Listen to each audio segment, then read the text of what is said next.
Okay. What is today? Tuesday, right? Happy Tuesday. Yes, it is Tuesday, and I know it's Tuesday because every other Tuesday I am part of I just started going, but it's a really cool thing, a tabletop role-playing game book club. And this week's book thing we're supposed to read is an adventure by Luke Gearing that was created for Delta Green called Sag River Extreme Cold Research Facility, Alaska. Which is quite a mouthful. Hey, Ian. I am not too familiar with Delta Green. I know a little bit about it. I know or at least my understanding of it is it's a kind of Call of Cthulhu sort of game, but taking place, I think, a little bit more modern times, but maybe not present day, but a little bit more modern. I think there's a military angle to it. Someone who's more familiar with it can maybe fill in a little bit, but that's my understanding. I don't think there's too much about it that's going to enter in here. I'm going to read the module, or I should say, I don't think there's too much about that setup that's going to interfere with reading the adventure. I'm not going to be super interested in the mechanics. We'll take it as it comes.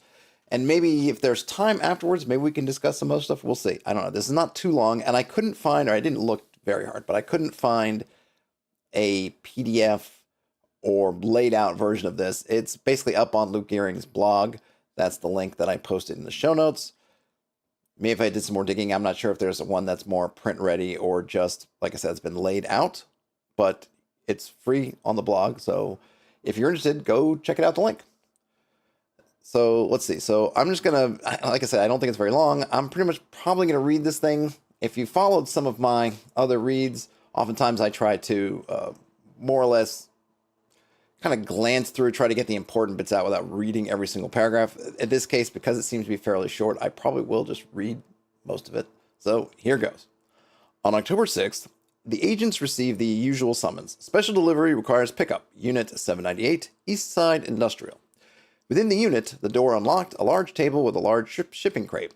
To the side, a tape player and a manila envelope marked with a green triangle. Within the envelope, a shipping manifest, a tape, and a chartered flight contract. The tape is a recording of Mr. Green, which I guess is where Delta Green comes from, methinks. Hello, this is Mr. Green speaking. On the 5th of October, we received a tip-off from a friendly asset that something unusual had been caught in a random search of private flights. A shipping manifest should be in the room alongside the object we intercepted. Our researchers have defined the object as mellified man, a human corpse mummified in honey. The flesh is said to be a potent magical cure. The shipping manifest is false. Analysts believing the shipping company, Industrial Solution Logistics, a front for black operations conducted by the Office of Naval Intelligence. As far as we've been able to tell, the shipment originated in Okinawa. What does not seem falsified is the destination, the Sag River Extreme Cold Research Facility. This is located in northern Alaska, downriver from the Prudhoe Bay oil field. The only settlement is the working town of Deadhorse. This facility has minimal records, legally existing at a bare minimum, with some indications of military affiliation. We currently believe it to be a government contractor, though we have no assets able to tell us more at this time. You are to travel to Alaska and determine the nature of the facility and why they purchased this object. If there is anything anomalous, you are to capture or destroy it. If you are able to determine who owns or operates this facility, this will give us more to follow up on. Given the extremity of the locale, support is limited. We have chartered a private flight for you. Takeoff is in 12 hours. There will be no customs checks. You touch down at midnight. October 7th. Prepare appropriately. All right, so we get a pretty standard, interesting setup.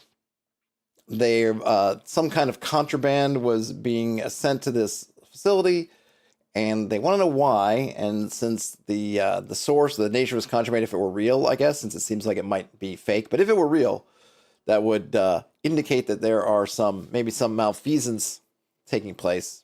Figure it out. If there's anything weird, capture it or destroy it, right? All right. Now we get to the shipping manifest. It reads, shipping transcript. Place of origin, Paris, France, EU. Carrier, Industrial Solution Logistics, register in Sweetland, Maryland. Destination, Postmaster, Sag River Extreme Cold Research Facility, Alaska. Manifest 1, art object, duty paid. uninsured, high fragility, care of a Mr. A. Ross. Domestic carrier, collection October 8th, Dead Horse deliveries, Dead Horse airstrip. The chartered flight contract details a nearby airfield, booking a one-way flight to Dead Horse, Alaska. The pilot, Isaac Davidson, is an easygoing yet cocksure pilot who scrubbed out of Air Force service due to drunken behavior. Within the shipping crate is a heavy stone sarcophagus, unmarked. Bands of gold once sealed it shut, but have been expertly cut. Within it is a corpse, suspended in half-crystallized honey. The borders between the hairless body and the surrounding honey are fuzzy. The flesh seemingly dissolves outward into the substance, entombing it. Which sounds delicious. Hey, Neon Glitch. Okay, so we got the shipping manifest. The interesting thing about customs checks, do you have to go through customs? I mean, Alaska is a U.S. state. Presuming you're coming from the U.S., would you have to go through customs? I wouldn't imagine so, but I don't know where I don't know where you're supposed to originate from in Delta Green. It's just a little detail. It doesn't really mean anything. I'll be curious to see if any of this information, if it's just flavor or whether it will be pertinent at any point. The domestic carrier, I think Miss A. Ross would be a name I'd probably want to keep track of. The carrier, I think they said that carrier is probably front for Black Ops, so we kind of know that already. All right. Ian says maybe if your flight stops in Canada. Yeah, maybe. Who knows? It's not it's a nothing little detail, right? It just struck me as, and maybe they know something I don't know. I don't know. Okay, so now we have Dead Horse, which I guess is a real place because we have a Wikipedia entry, which I'm not going to read. At the airfield, no one comes to meet the agents. All the buildings on the airfield but the traffic control tower are dark and empty. The controller in new boots that squeak. Almost everyone here works on the oil field or services those who do. Almost none have heard of the facility. Those who have only know it as a turn off down the road that follows Sag River. I don't know if anyone's watched the latest True Detective Night Country. I know it's very divisive. A lot of folks who were really enjoyed the original True Detective hated it. It did bring in a bunch of new folks. Was really popular. I'm only mentioning it because it feels like a very similar setup, which it had something happening in a remote Alaskan town with a research facility that was, if not completely, it wasn't unknown or hidden, but it was a bit of a mystery what exactly they were working on in the background. So just kind of a neat similarity there. I presume there's no cross-pollination. I don't know when this was published. It was posted. Maybe I should look. I'm guessing it was before the show. July 14, 2023. Oh, I don't know. I don't know when Night Country came out. Interesting. So maybe there was some cross-pollination.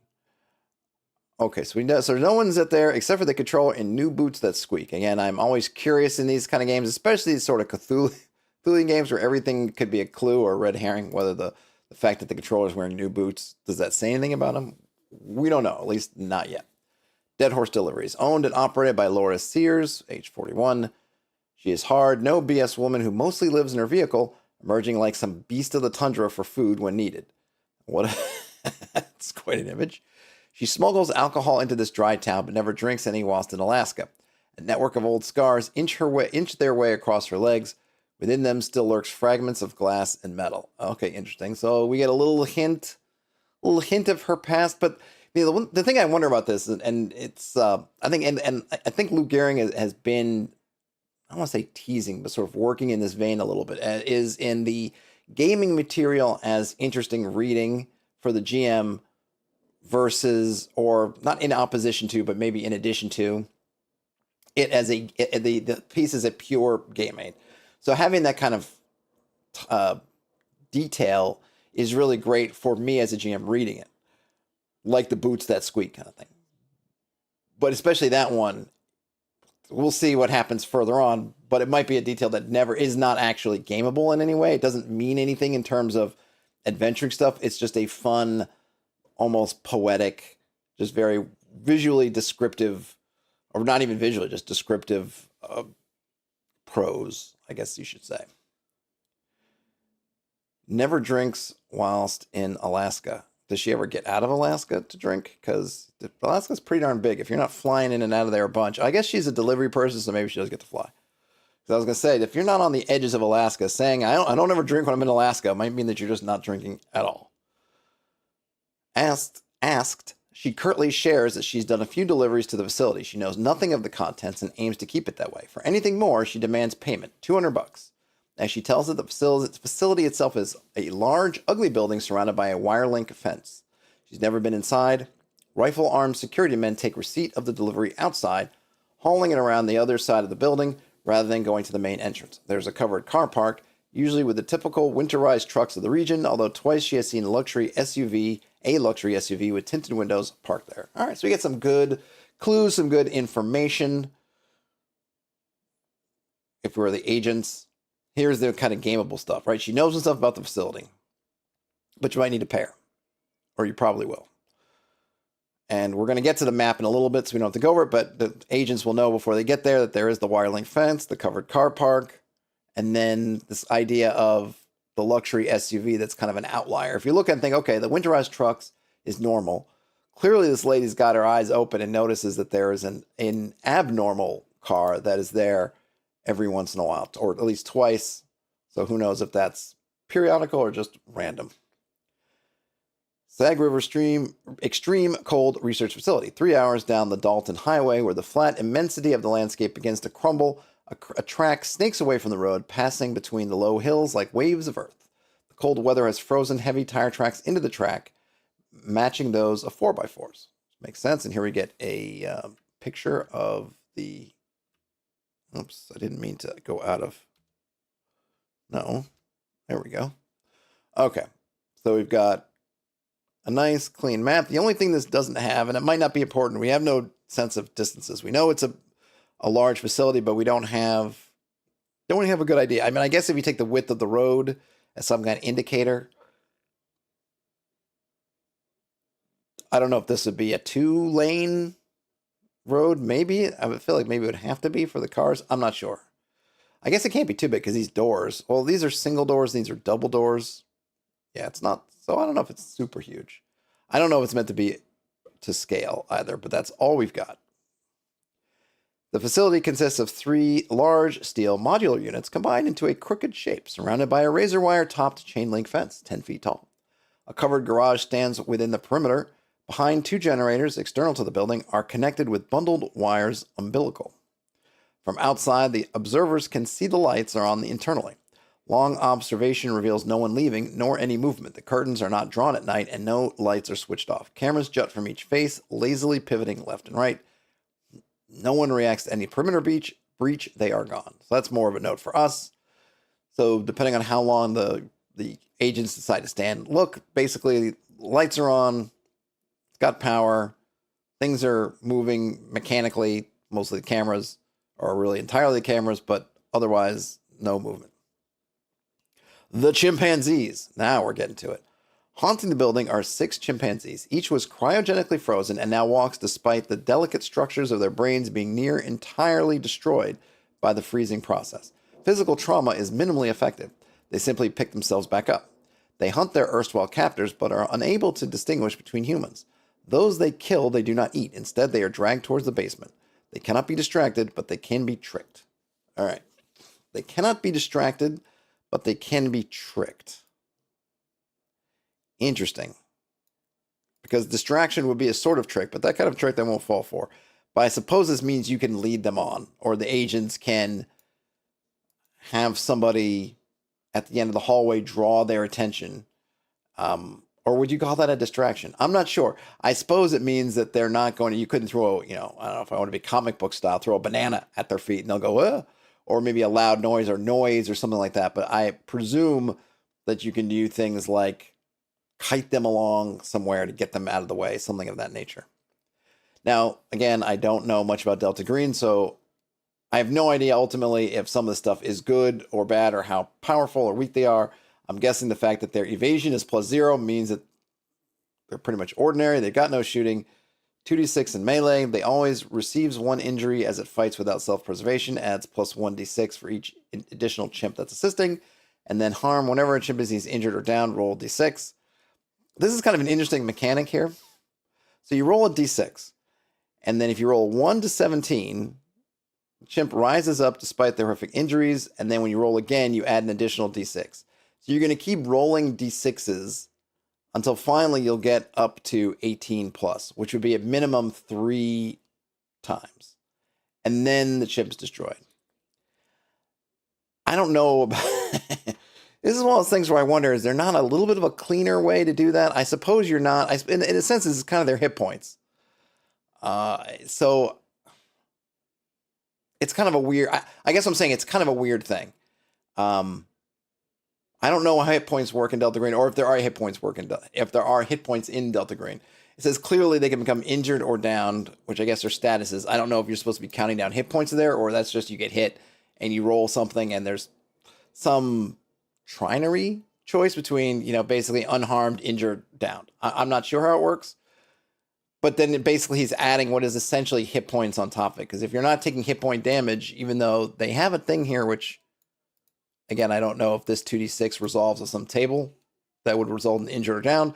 But basically he's laying on top of it some kind of hit point element, which I guess is fine. But I don't know. Maybe there's another way to do it. But it's interesting. So the thing is we have to know is that it's going to be at least, you're going to be having to knock these guys down at minimum 3 times. And that's if you roll 6 each time, right? So you roll 6 and 6 and 6, then you'd end up with 18 plus.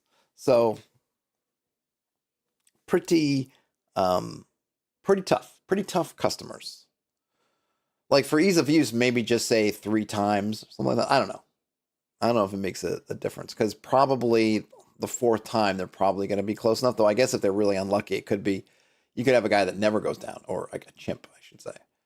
For every 10 minutes searching the facility, there's a 2 in 6 chance that the chimpanzees have found the group. They know enough to use cover and spring ambushes. So so that's interesting. So they're not, even though their brains have been basically destroyed, they can't tell humans apart. They do still have kind of predatory skills to use cover and ambush folks. So certainly extremely, extremely creepy. And they're essentially, this is your wandering creature for this area.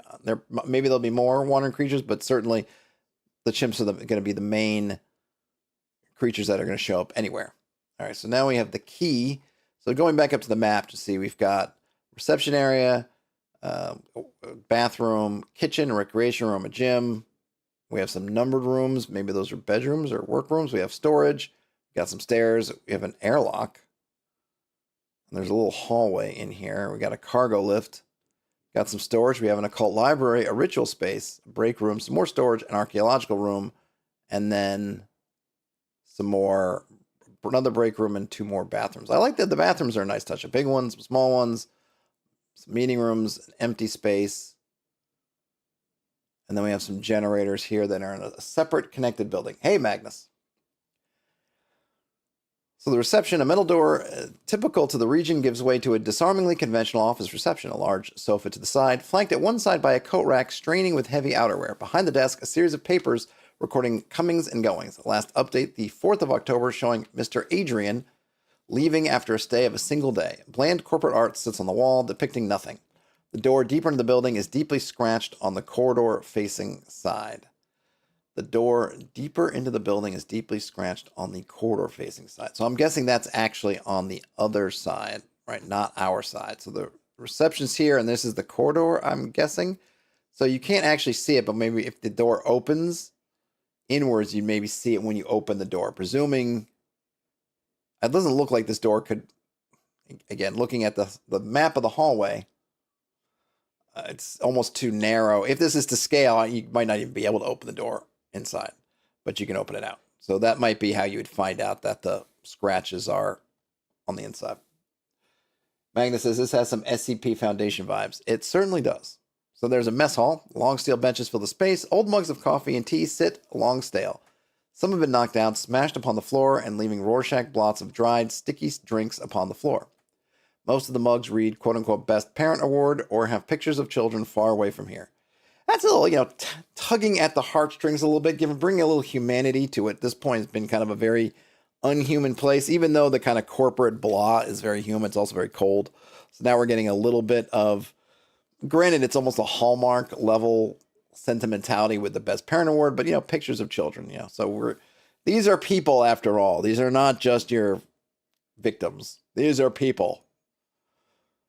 Okay, the kitchen. A low, musty, sweet smell of rotting fruit fills the kitchen space. A fruit bowl slowly collapses. The doors to the large, double-width refrigerator have been torn off, spoiled food falling out as if the appliance is vomiting. Separate from these heaps, chewed mouthfuls deposited as if spat out. A gleaming set of kitchen knives are undisturbed. So if you need a tool. Now, I don't know how Delta Green forces, if you're able to just stock yourself up and arm yourselves to the teeth. But you can get some kitchen knives if you need some. So far, there's been no other adversaries in the space. Presumably, we'd be rolling up and potentially getting the chimps. But so far, nothing else. Magnus says, to be fair, SCP being a melting pot of like every horror thing ever, I guess it's more like SCP has everything else vibes. Yeah, I suppose that's another way to look at it for sure. Recreation room. A pool table, the felt hopelessly torn up. A large, expensive television on a mount in the corner in front of several sofas, seemingly chewed. A bookcase has been ripped from the wall, scientific and fictional works destroyed, pages scattered by the fall, and recombined by chance into new strange works. So, again, very, very descriptive prose. Not particularly gameable in terms of, I don't think that I'm going to say the author probably doesn't mean that the actual strange new books have been created, but it's a way to give us a very expressive vision of what's happened in the space. I'm just going to drink a little bit of, what is this? This is kind of warmish, oldish tea for the working man. All right, in the gym, full feature gym, silent. A plastic bottle sits beside a treadmill, half drunk. A towel stiff with dried sweat is draped over the handlebars of a stationary bike. Okay, on to the residential rooms. These are the ones marked by numbers. So we're looking up here. We're looking at these 10 rooms here, labeled 1 through 10. Or, sorry, I should say, 13, actually. Ooh, lucky number 13.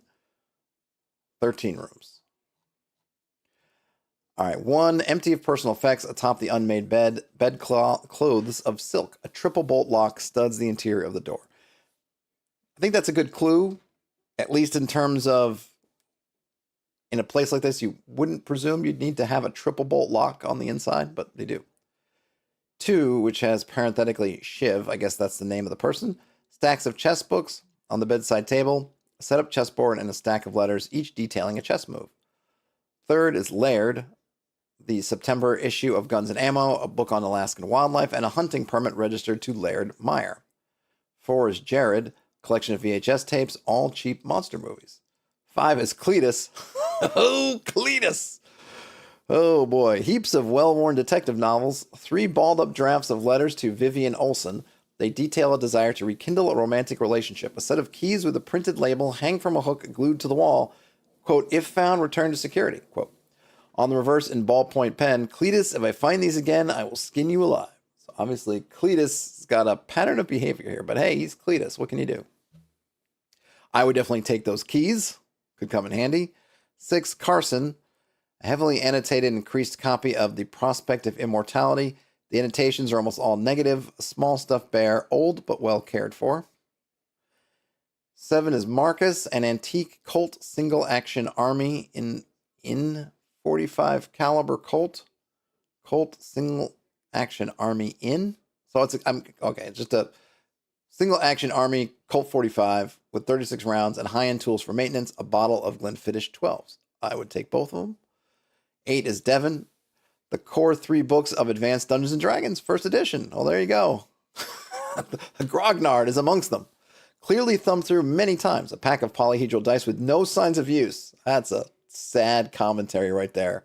A small collection of fantasy paperbacks. 9, Truman, a heavy family Bible. A rosary hangs upon the wall. 10 is Pierce, a fat leather-bound journal encoded in a simple Caesar substitution. It details dreams, carefully dated with extensive commentary. A copy of the I Ching in French. 11 is Garot. A huge collection of photos coat the walls. Each is of a man wearing a turban and a suit, smiling next to a figure usually dressed in religious attire. On the back of each photo is a date, location, and a name. Those familiar with New Age religions recognize many of these figures as debunked leaders of such movements. Those involved in deprogramming or the Cult Awareness Network recognize the man as Garot, a self-described guru buster who goes by his mononym. Yes, Magnus commenting on the D&D book with the untouched polyhedral dice. Too real. Yeah, too real, too close, too soon. Okay, and then let's see, Stafford. The latest archaeological journals, particularly those detailing digs in Bronze Age sites, in the bedside table, a dirk, a rondel dagger, and a duck-billed bronze axe. Wow. He really brought some goodies. 13, Frang and Olga. A pair of beds, a small radio switched on and tuned to white noise, currently muted. Within each bedside table, a Voor's head device. I don't know. What is a Voor's head device? Am I supposed to know what that is, or is that a... I'm just going to look really quick. I'm just wondering, is that a Delta Greenism, or is that an actual thing? No, I think it's an actual thing. What I get is... Hold on a minute. I will... Because it pertains, let me move it over here. I just read it was the first thing that popped in. So we've got a Voor's head device, a hood worn over the head to induce mild asphyxiation and hallucination. So there you go. And then, let's see, empty, seemingly an accident of architecture. This room contains nothing. Well, there you go, the empty room. Meeting room number 1. A single long table surrounded by chairs. At the end of the room, a whiteboard with a magnetic eraser and pens. Upon it are written hieroglyphics. Translated, they read, quote, "Come for my soul, O you wardens of the sky. If you delay letting my soul see my corpse, you will find the eye of Horus standing up thus against you.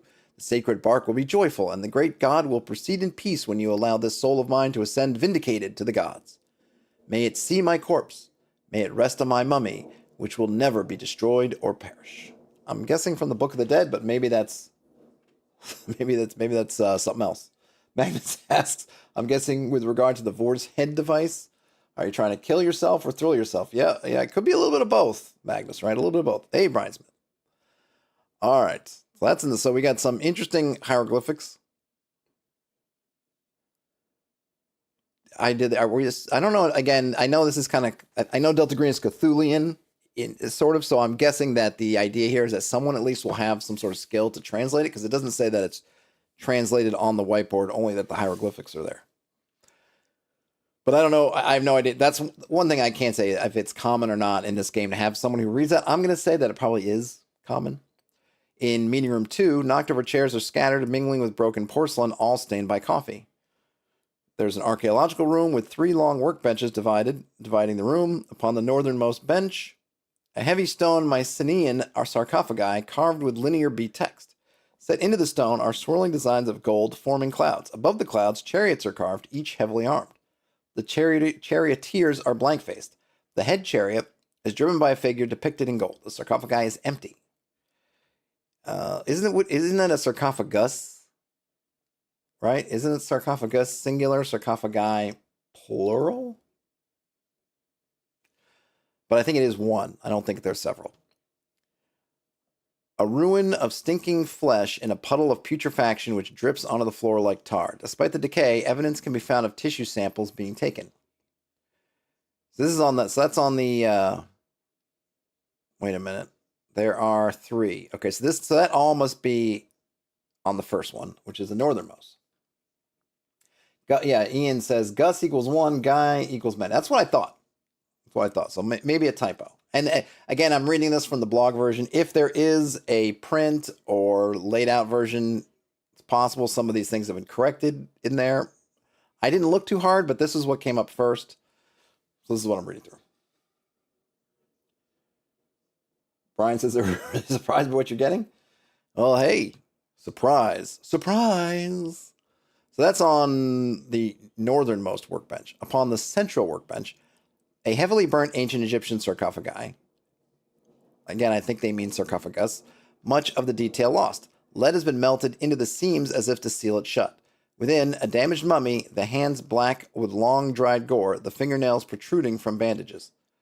A sophisticated computer-controlled imaging device designed to scan the interiors of objects without opening them. Besides it, an instruction manual open to the troubleshooting pages. Several passages are highlighted. Seem to indicate they had trouble with the scanner. I suppose we're led to believe that maybe there was something special with this interfering with it. I'd be curious to know if someone's played this through, if their agents tried to get the scanner to work. I mean, the interesting thing here, right, is the it seems like it's closed, but we do get the within part that there's a mummy in here. So I'm going to say that probably this information doesn't happen unless you either open it up or you use the imaging device. It doesn't seem like the lead, it said melted into the seams as if to seal it shut, but maybe it didn't seal it. In any case, this is where sometimes when the way you lay something out, and of course this is kind of not quite a plain text with a very simple layout, right? It can you can accidentally give that whole thing away. Whereas I wouldn't mind if there was a little bit of a separation, just so that I end up not reading this and just all of a sudden giving the whole description, like, whoops, actually you were supposed to save it. It might not even be important at all, but I point it out just because. Magnus says a puddle of putrefaction would be a great grungecore band name. That's true. Puddle of mud meet puddle of putrefaction. Ian says, if this manual tells me turn it off and on again, and one more time I'm going to scream so loud it'll wake the dead.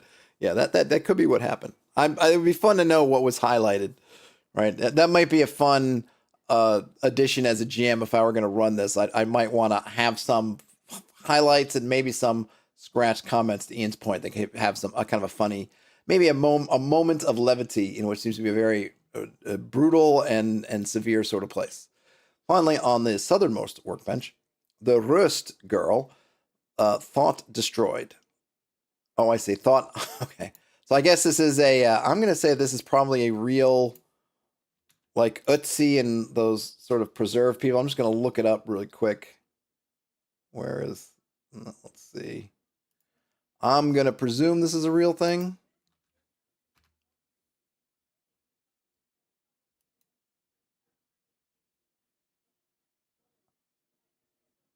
No, I wanted a picture. There she is.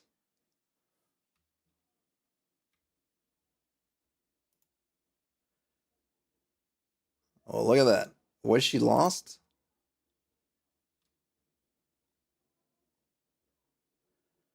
Studies. I don't know. It doesn't say. Is there another? Is there just a plain Wikipedia? Wow. Okay. Huh.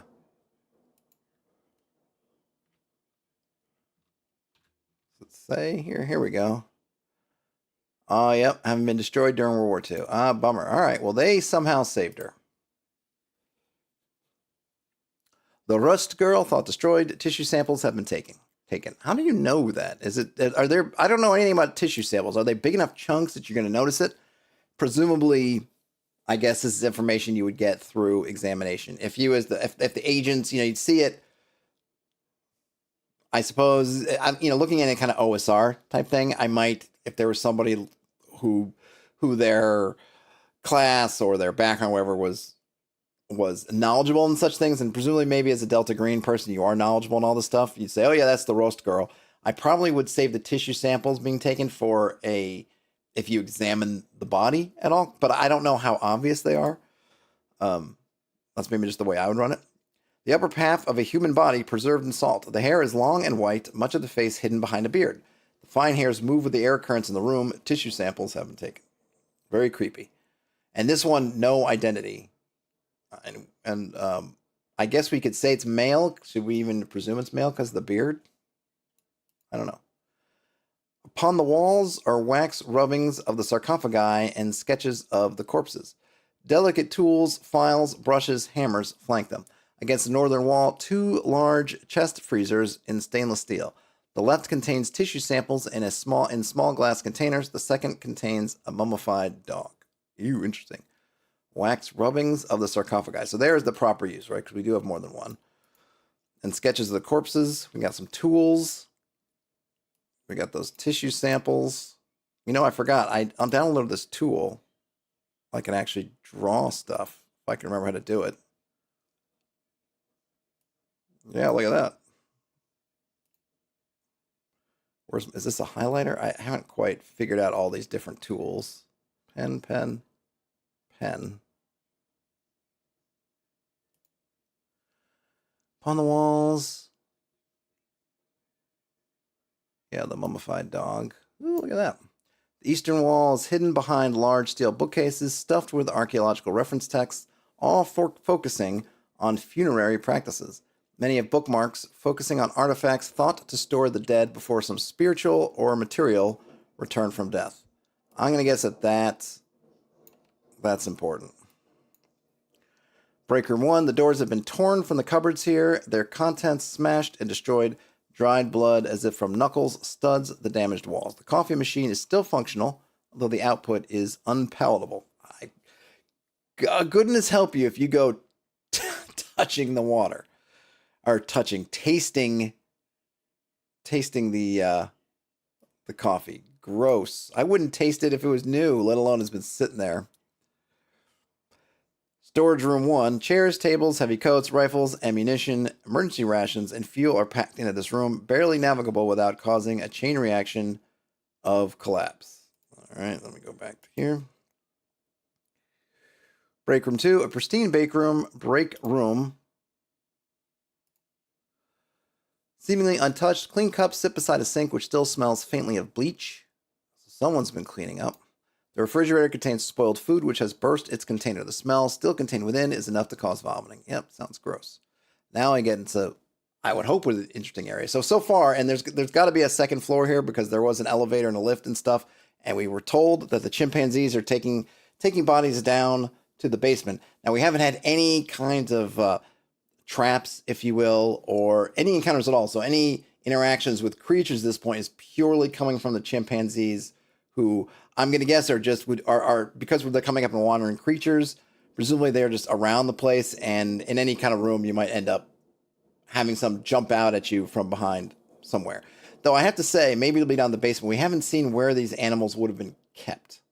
So I'll be curious to see if that's noted, because since these things are coming up and wandering creatures, and we were not given any particular number of chimpanzees that are out there, it's maybe how many there are is ultimately going to depend on how many of these rolls we make, but I would hope that there will be a space in the basement or somewhere that will indicate or allow for some large number of frozen chimps to have been kept. All right, the ritual space. A wide room, empty but for the central tableau. A boat of skin, lovely, stretched into place by bone, sits in the center of the room. Beside it, a thin knife of crystal, the handle antler. Connected to the boat by its entrails is a pig, long expired. Whoa, wonderful. 3 paces away, outside a circle of chalk, which surrounds the rest, a lectern. Upon it, a single sheet of paper and a gourd within which some liquid remains. The liquid is a potent hallucinogenic tea brewed from psilocybe mushrooms. The sheet has 2 blocks of text, the top half a photocopy of Old East Slavic text, and the other lower handwritten in English. The English text is widely spaced with additional notes in red ink by a different hand. All right, so here's the quotation.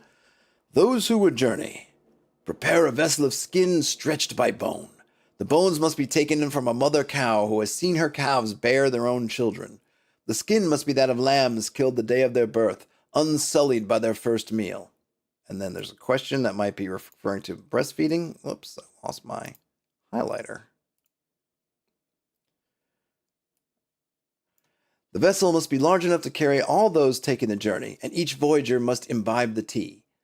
And then a note saying, looking at local practices, we've brewed the quote-unquote tea from local hallucinogenic mushrooms. They must then wait in the vessel. There are 3 ways to return. The pilot may carry a blessed knife to cut his flesh, firm and unyielding without a blade. A cord of entrails anchored to a pig may also provide a trail home. Finally, a rope of umbilical cords may be anchored upon the earth. All right, well, there you got that. Wonderful. And then the Slavic text. I'm going to have to figure out the shortcuts to this highlighter stuff. Those who would journey to the Lake of Seasons must prepare a vessel, a skin of skin stretched by bone. The bones must be taken from a mother whale who has seen her calves bear their own children. The skin must be that of lambs killed the day of their birth, unsullied by their first meal. The vessel must be large enough to carry all those taking the journey, and each voyager must imbibe the tea. They must then wait in the vessel. There are 3 ways to return. The pilot may carry a blessed knife to cut the waters, which are like flesh, firm and unyielding without a blade. A cord of entrails anchored to a dog may also provide a trail home. Finally, a rope of umbilical cords may be anchored upon the earth. So it seems like they're 2 kind of similar things, right? One,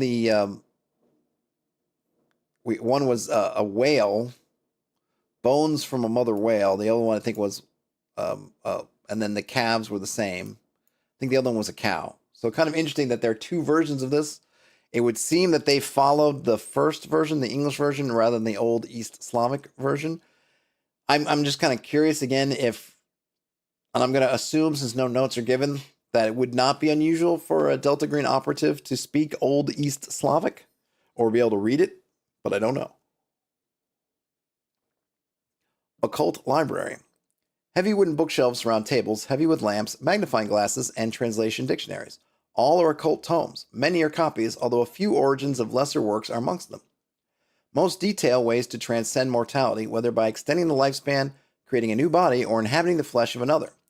Most are accompanied by handwritten commentaries noting similarities with other works and attempting to achieve synthesis between them. The end of most of these detail that the grimoire is false or unlikely to be of use. So I wonder if that's why they have the 2 versions, is because they're trying to achieve synthesis. Storage 2. I'm just going to get rid of that. Storage 2. Let's see. Freezers full of food hum quietly. 6 3-man inflatable military boats sit in their packaging, complete with the machines to inflate them. Stairs down. Wide stairs lead downwards, thick cords of cable emerging from the gloom below like tendrils. They lead to the basement. Descending the stairs, the temperature noticeably drops.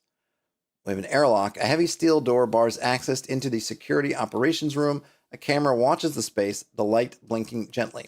A welding torch or an hour of effort could smash down the door. All right, so you can get in there, but you need a welding torch, which I haven't seen, but maybe there is one somewhere. I haven't seen it yet. Again, I have no idea whether that's some standard gear that a Delta Green team might bring with them. But if you don't have it, you can use an hour, which does mean you're going to get some chimp checks. Chimp checks. Yes, Birdman. Have a chimp check. Security operations room, CCTV monitors stud one wall, each showing scenes of emptiness, a rack with 3 pump-action 12-gauge shotguns, and 3 .303 hunting rifles stand to the side. The opposite wall is plastered with pinups. Between them, a small whiteboard. Upon it's written, Days Since C-Bomb 0. Whoa, C-Bomb. A bank of charging radios for short-range... Bank of charging stations for short-range radios is empty. So we got a couple things. C-Bomb, which I don't know if that is a response about the chimps or something else. Plenty of guns, which they haven't seemed to take with them, though they did not leave any radios. I wonder if you knowing this, I mean, if you're clever, maybe you would look at it as a player, and if you have some kind of radio, you might want to try to tune in and see if you get anything on any frequencies. But we don't know. We haven't seen any bodies yet, so there's been no way to pull a short-range radio off of a body. So there's that. Storage 3. Broken down shipping crates litter the room, as well as several crowbars. Nice another piece of kit you could take. A set of snow shovels leaning against one wall, just beginning to rust. And we have a cargo lift, a heavy-duty lift allowing access to the basement. All right, and now on to the basement. Do we get a map? Sorry, I just want to go down and see if we get a map. We don't get another map. All right. No map. No map, no problem. All right, so here we go. Accessible to either side. Accessible by either the stairs or the cargo lift. The basement is filled with large metal dewars. I don't know what that is. What's a dewars? Do I need to look that up? What's a dewars? Does anyone know what a dewars is? I was thinking of the alcohol, but I'm sure that's not at all what they mean. Hold on a minute. I gotta turn that off for a second. Let's go back up here. What is a dewars?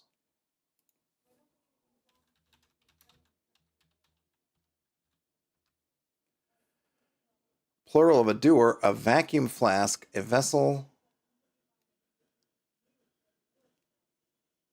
Here we go. Okay. That is a doer. Or near enough. Good to know. Okay, so accessible either stairs or the cargo lift. The basement is filled with large metal dewars, partially set into the floor. Each is connected to the ceiling by bright yellow pipes, all connecting to a single huge tank towards the back of the room. It bears a proliferation of warning stickers clearly labeling the contents as liquid nitrogen. Between the dewars snake thick power cables hooked up to UPS units. The walls, poured concrete, sprout banks of monitors providing readouts on internal temperatures on graphs. 6 are bright red, reading as compromised. The corresponding 6 stand open, their lids adjacent, each buckled up and outwards from inside the container. All 6 are empty. Investigating the others reveals them to be full of liquid nitrogen, preserving an animal corpse. So I guess this means there's only 6 chimps total. I don't know if that would be proven issue or not, because I don't know how much in Delta Green you're supposed to be really fighting these things to the death, or in their case, till you just splatter them around, or whether you kind of try to trap them and lock them. But I'd want to keep track of that number, because it would seem weird if they've been running into tons and tons of chimps, and they've been doing things like, closing doors behind them, doing all those things to try to trap the chimps in the area, and yet more chimps came up, and then you get down here, and you can only have only 6. So I might want to make some kind of worksheet and say, okay, there are 6 chimps, and depending on how they deal with the initial chimps that they meet, that they could potentially run out of chimps. Don't run out of chimps. Or, they could deal with them. Now, there might be a game issue with, depending on how quickly that's done, maybe it depends on how fast they're running around this place, that it turns it into a rather boring, I don't know if it's boring, because I think there's an interesting puzzle here that I'm curious what's going on. So you might need to figure that out. But there's no other enemies or traps or anything like that. And clearly there's only 6 of these things that opened up. So I suppose the other thing you do is just make this room bigger with more of those chambers in it to match how many chimps they've encountered. That might be the other way to handle it. Tucked into one corner is a sophisticated chemistry lab, as well as several thick lab books detailing experiments to revivify frozen animals. Okay, so they were experimenting. None have been successful. None of the chimpanzees were due for tests for 3 months. Those exiting the basement find themselves in the other facility. All right, so what is the other facility?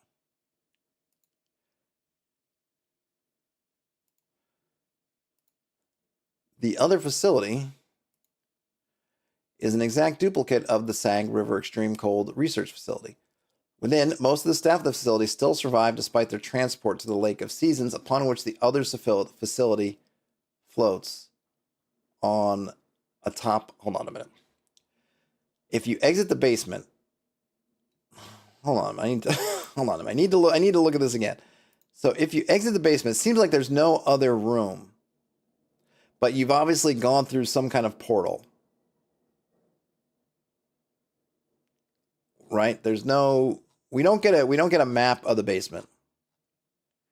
We only know that you go down here or go, where are the stairs? Or go here to get into the basement. So presumably you're coming back up the same way. And if you come back up the stairs, you come up the cargo lift, you don't end up back where you thought you were, you end up in this alternative facility. I think that's how I'm reading it. It would be nice if just a little bit more text was there just to confirm that there's not another exit and it's not you go out through some other door or back door or whatever. But given that there's nothing at all, I presume that there's no other ways out and you just go back up the stairs or up the lift and you end up in another place.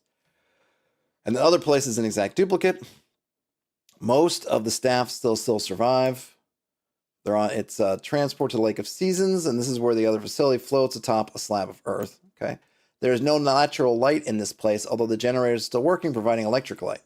There are no chimpanzees here. And we can use the descriptions of the facility above, although signs of decay and damage are absent.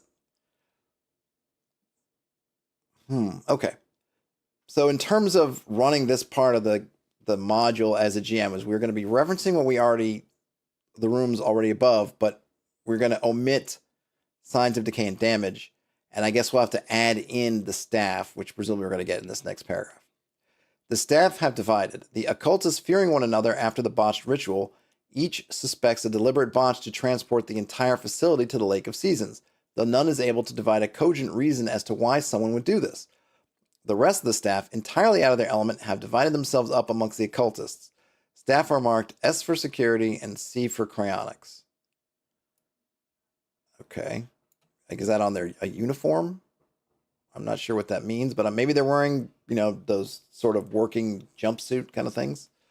All of the groups will be shocked at visitors and demand answers, hoping for a way to return to reality. None have been moved to violence against the others yet.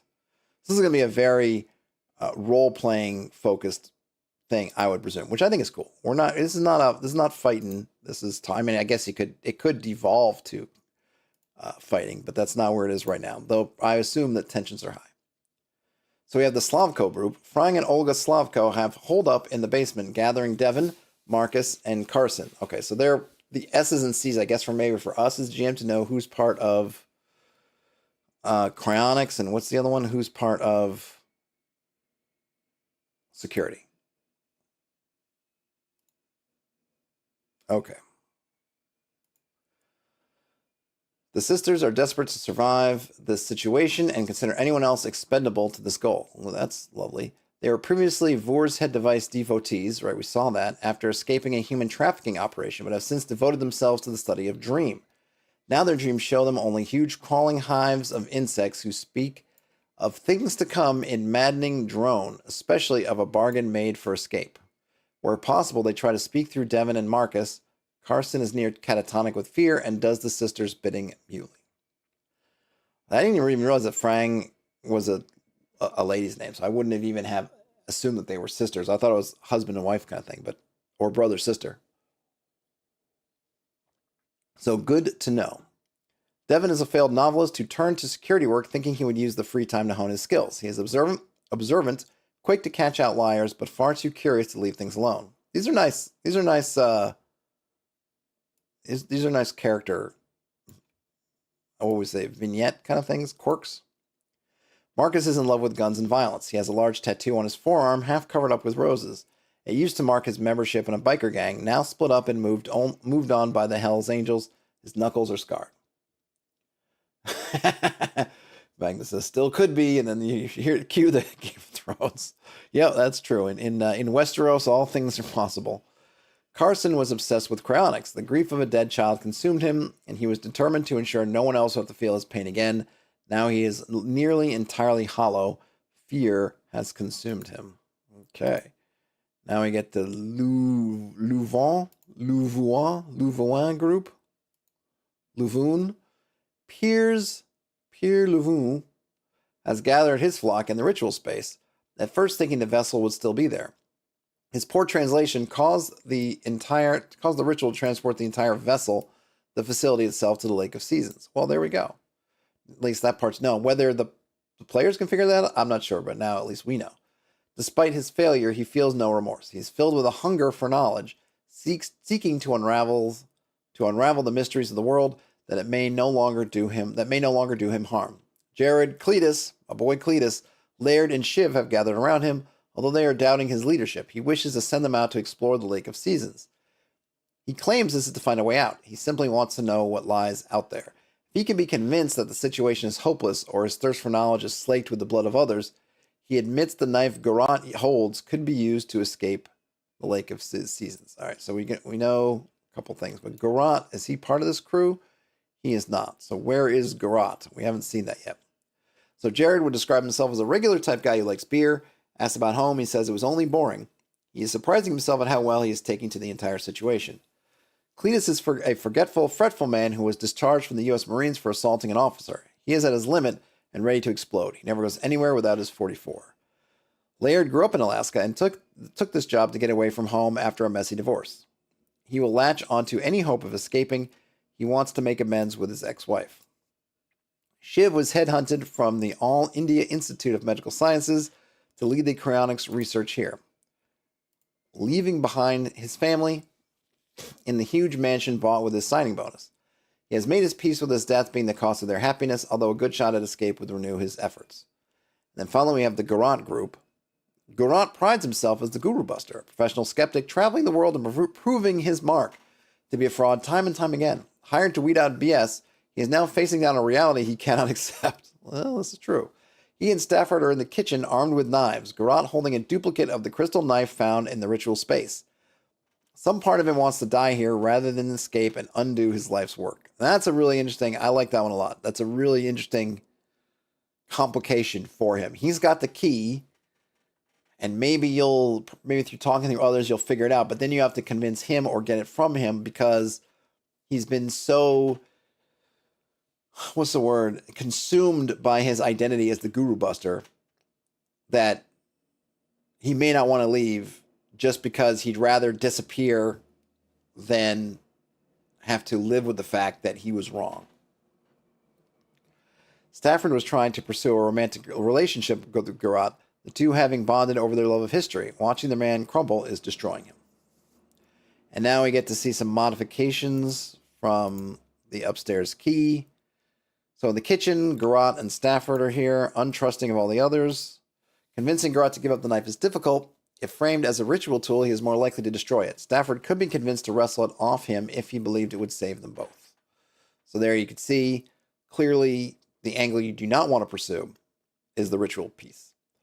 The archaeological room, all the mummies and corpses are missing. Their containers are not. In the ritual space, the ritual accoutrements are entirely absent. In their place is Piers Lavune and his group. Piers trying to corral them into exploring the Lake of Seasons, reporting their findings over radio. After initial questioning, he shifts focus to the newcomers, promising that their explorations will help find a way out. In the occult library, the room has been ransacked, many of the tomes flung about, smashed apart, pages marked with vicious strikes of ink. And then the basement, the Slavko group are holed up here, despite Devon wanting to move out and explore the area to find out what exactly has happened to them. Told of the planned expedition, he happily abandons the sisters in favor of action. If they are brought reports of the teeming auger, then Frang begins sobbing whilst Olka explains their dream visions. Interesting. We don't know what that is yet. Now we have to think about the Lake of Seasons. We have no map. So presumably there's nothing really complicated in terms of the terrain or features. The Lake of Seasons. The other facility rests upon a large slab of earth floating in an infinite black ocean unlit from above. The sound of water gently lapping at the earth can be heard below, although it cannot be seen without a torch. The effect is of nothingness, a solitary sphere of metal in a total void. The waters of the Lake of Seasons cause rapid aging, thankfully localized to that area. Being totally submerged is certain death. Individual droplets are harmless, separated from the whole. The waters lose whatever power it is they hold. Or separated from the whole, the waters lose whatever power they hold. So you don't want to, don't take a swim. No compasses work upon the lake. All navigation can only be conducted in reference to the light emitted from the windows of the other facility and other sources discovered.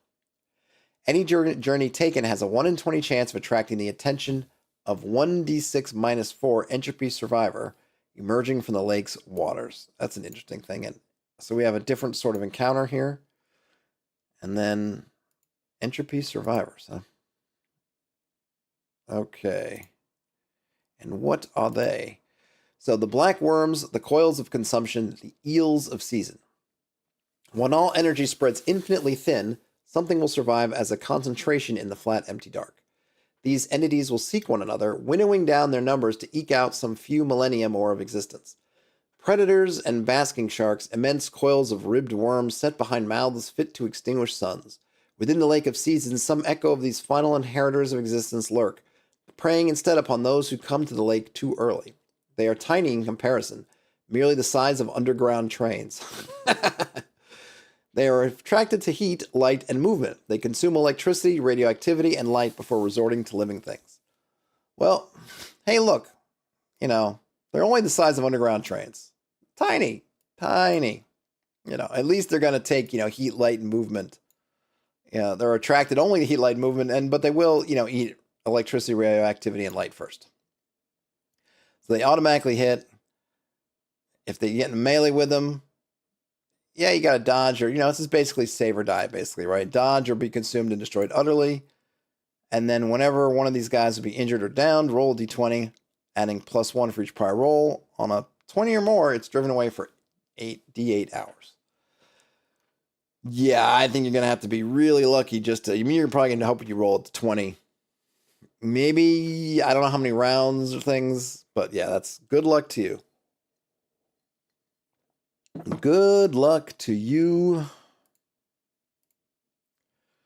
Now onto locations. Each journey takes 1d20 hours and leads to one of the following locations. Once discovered, these locations may be found again, taking the same length of time. Randomly determine which is found first, second, and third. Those choosing to remain in the Lake of Seasons could discover other things further afield. The lake is infinite.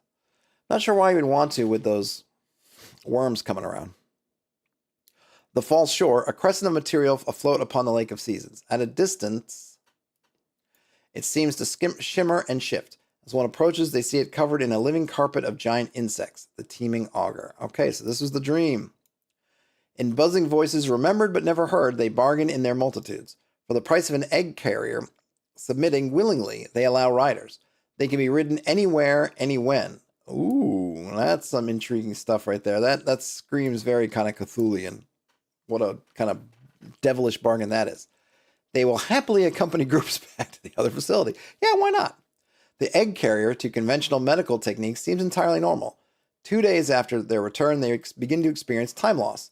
This develops into 5-minute loops of time experience, hastening the incubation and trapping them in cycles which self-cancel yet crowd their minds with impossible memories. After months of increasingly long loops, reaching entire years towards the end, their skull explodes into more of the teeming auger who infest the local area. Chrono aberrations begin to proliferate the area and causing it to step out of sync with conventional human time. This would not be the first area upon the earth to be erased this way. That house at the end of your childhood street was the same. Bum, bum, bum. Well, I like it, and it's suitably creepy. Very kind of disgusting, but there is some appeal there, at least for a time, to be able to go kind of the anywhere, anywhen. The teeming auger, stream seeds, dream carriers, graceful mounts, slow angels. In their thousands they buzz and dance, dwelling upon the shores of time. They skitter across the surface freely, compound eyes drinking in all the sights offered, drinking deeply where some eddy in the flow gives their fanged proboscis purchase. Another nice description. To the human eye, they are each the size of ponies. Jeez. Scaled, built out with limbs too slight to bear their weight. Wings of soap bubble thin gossamer twitch frenetically from their back. Another beautiful image. They can be ridden through time, although they will take a companion to incubate a brood of their eggs. They leave it up to those who would ride upon them to decide who bears this burden. Nice. All right, so they're kind of slow. They do 2d10 melee, which I don't know what it means. And whenever a teeming auger would be injured or down, we'd roll on the chart. Sorry, suddenly my nose is stuffed. And depending on the result, they might attack might ricochet. The weapon might be reversed to its base materials. Says, God help those who attack unarmed. If your fist or head or foot or whatever got reduced to its base materials, that would be bad. And then if you roll a 16 or higher, you get to resolve the injured or down process normally. Okay. So then we have caves floating upon the lake, another mass of earth and stone, this one riddled with holes, the uppermost of which bleed smoke. Within a band of 12 Neanderthals. They are led by an experienced traveler, capital T, leading their expedition into the Lake of Seasons. The rest are hopeful braves here to prove themselves against the Black Hounds. 6 have already succeeded, having drunk the residue. The other 5 are restless for the hunt, but their dugout canoes have crumbled to ash. If the traveler could be convinced the group are not the half-person demons they believe inhabit the lake, and the remaining hopefuls can be helped in their hunt, she would lead all back to their respective times and places. Doing so using only gesture is challenging, to say the least. Why only gesture? I'm not sure, but maybe because I guess we don't have any languages in common. But that's cool. So this is definitely another way, because I was kind of thinking, like, why would somebody travel out this far? Now, granted, you may not even find the caves, but at least there is some hope to be had by traveling out. And this might be the only option if somebody destroyed that knife, or for whatever reason it was undiscovered. I'm just switching up some water for the working man. U-519. Atop the waters, the U-boat 519 floats, a wound in her hull through which no water pours, only black hounds. The surviving 22 crew, having arrived mere hours ago, are terrified out of their wits. Half of their number were killed by the initial attack of the black hounds, pouring through the impossible wound in the hull. They huddle amidships armed with submachine guns. The communications specialists killed themselves after using the radios, and none have dared touch it since. Naturally, all speak German. Naturally. But I feel like if all the other things going on, probably some of the agents here will speak German. In 30 minutes, the same 18 black hounds emerge from the wound and begin their hunt anew. And the black hounds, the peril, the warden's dogs, vanguards. A face shredded like a bouquet of flowers, wrapped in black plastic and left by the side of the road. Behind this disaster, a long body of taut flesh over many knuckled bones, flexing and moving independently. There are too many legs.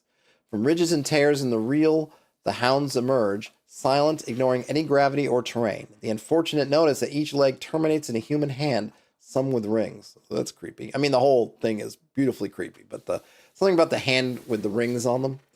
They hunt those who survived initial breach events marked for death. They are left as dust, all moisture driven from them. Electronic devices cannot perceive them, although they trigger moisture-sensitive systems. And it says to hit -4 because of their speed, but maybe they're fast, and that's actually a bonus. I don't know. They always cause an injury, and then in terms of harming them, black hounds ignore injured results from shooting. Down results send them sprawling, but continue to hunt the next round. In melee, they take injuries and down results normally. Any injury or down result from an explosive destroys them utterly. And then we have a note here about the crystal knife. The knife of crystal works true. One carefully lowered to the water could cut into it as if through flesh, hacking a hole which leads to the exterior of the Sag River Extreme Cold Research Facility. Such a hole in time will attract 12 black hounds in 15 minutes. Their destruction or the death of their prey seals the wound shut once more. And that is the end of Sag River Extreme Cold Research Facility, Alaska. So again, I don't know much at all about Delta Green, other than it's kind of Cthulhian with military overtones and a more modern setting. I'm not sure. Again, I don't know whether it's present day, or the near past. Magda says spooky. Yes, indeed, spooky. Very good. I like it a lot. It's very atmospheric. It's interesting because everything, it's very on theme, right? There's nothing that's just kind of thrown out there. Obviously, once you get to the Lake of Seasons, things are a little bit more gonzo in a sense, but that does make sense for the theme, since presumably it's a place where things of all times and places could intersect and be. So it makes sense that you could have a German U-boat and a cave full of Neanderthals and some crazy out of these world bugs and weird wormy things that live in the ocean, and then this modern research facility. In terms of when you're going through the real research facility, there's nothing that doesn't pertain to what's going on. I do wonder if, again, depending on how you deal with the chimps or how you roll, is there enough of a central mystery to keep folks engaged as you're going through? I'm reading it as a GM. I think, oh man, this is a cool mystery, and I love kind of getting down to it. But I do wonder if playing it up. Obviously, you have a mission, and the mission is what exactly? Hold on. The mission is, what is our mission?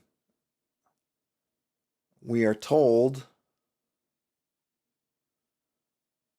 travel to Alaska, determine the nature of the facility and why they purchased this object. If there's anything anomalous, you capture, destroy it. So I think so. It's very interesting, right? Because you could probably figure out what's going on. There's enough hints to certainly figure out what's going on, probably what they were doing.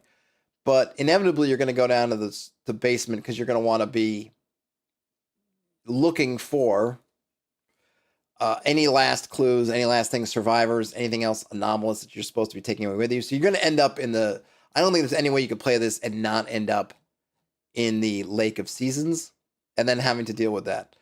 I do appreciate the fact that in that other facility, once you're over there, you don't have to go out onto the lake. You could potentially work some magic, some social magic, or maybe even have to knock some people over the head, get Garot's knife, and go. So you do have some options, because I think once you end up on the lake itself, it seems really grim. Now, granted, it's only a 1 in 20 chance of getting one of those worms, but I think if you get those worms, it's kind of maybe you're toast.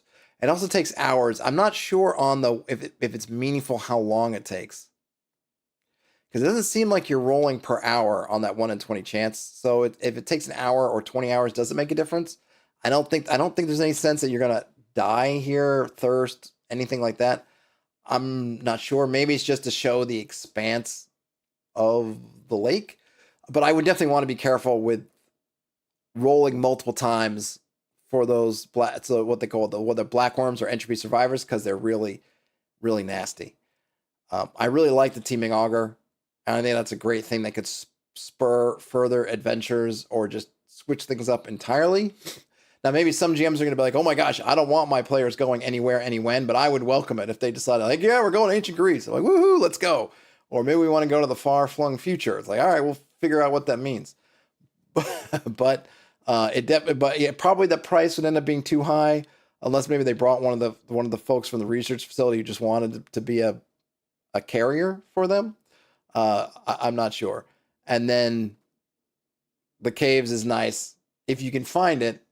It's giving you a secondary way out. And I'm not sure with the U-boats. Kind of interesting. It doesn't seem like these guys are just going to get killed eventually, because every 30 minutes these 18 black hounds are going to come out. But there might be some fun trying to communicate with the U-boat folks, and then I'd be curious to see if anybody tries to use the radios and gets killed, or what's supposed to happen there. Magnus says, what if your players came across the D&D materials and are playing D&D? So now you're running Delta Green running D&D? Hey, there's always that, right? Use those polyhedrals, or, bring it with you. What if you brought your D&D game and played it on the Lake of Seasons? That would be a pretty cool place to play the game. Oh no, I like it. I don't know how long this would run. I don't know if it would be a one shot. The maybe the least interesting is the chimpanzees. They kind of make sense. It might have been more fun in a sense if there were various animals and not just the chimps. There's no reason given as to why all the chimps broke out, but other animals didn't. And that might be something I would change, is take the chimps and use some kind of random animals to come out that can have kind of different things going on, just to sort of, I don't know, just mix it up a little bit. Because on that first level, depending on how much you're working around, you're getting the only things that you're going to be interacting with that's hostile on that first floor, your initial entry, is just chimps. And it's all dice rolls. So you could end up with lots of chimps. You could end up with next to no chimps. It might be fun to think about what else could be there. And I'd be curious as to know why. But yeah, that was Magnus. Hey, thanks for hanging out. This was Sang River Extreme Cold Research Facility in Alaska. Fun read. I'll look forward to discussing it in person at Book Club tonight. Thanks for everyone who came and hung out. And I don't know. Whenever you end up watching, have a great... See, I have my own little tagline. I mess it up. Have a great whenever you end up watching. Have a great rest of whenever you end up watching or listening to this. Game on, everybody. Talk to you later.